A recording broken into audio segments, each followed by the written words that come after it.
Hi boys and girls, I wanted to make a quick video for you to stress the importance of writing incomplete sentences. As we've moved from second to third grade, we are seeing how important it is that we are able to write complete and correct sentences. So let's look at some things that a complete sentence must have. A complete sentence must start with a capital letter. All of your sentences, forever and always, will need to begin with a capital letter. For instance, the cat was huge. The first letter in my sentence must be a capital letter, or it's not a complete sentence.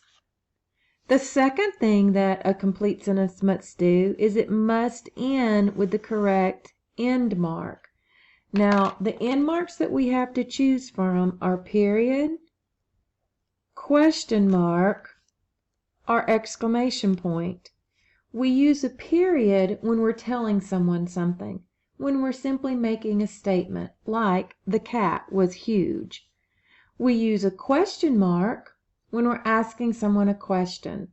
So if what you have written is in the form of a question, that means that it asks someone something. You must end it with a question mark.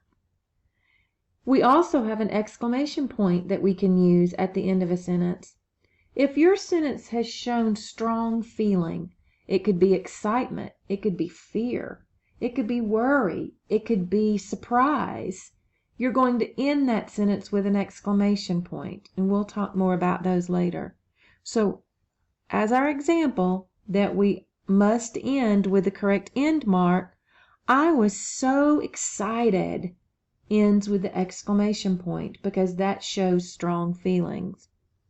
The third thing that you need to remember to do when you're writing complete sentences is to make sure that it tells a complete thought.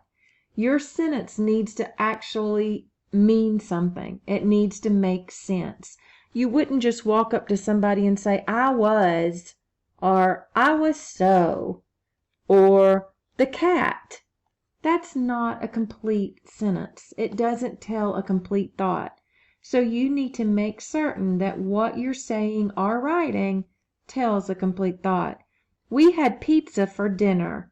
That tells someone something, so it ends with a period. It also shares a complete thought. What did we have? We had pizza. When did we have it? For dinner. So we gave all the information we needed in this sentence for it to be a complete thought. So all sentences must start with a capital letter, end with the correct end mark, and tell a complete thought. Please make sure that as you're practicing your sentences, that you're keeping all three of these things in mind.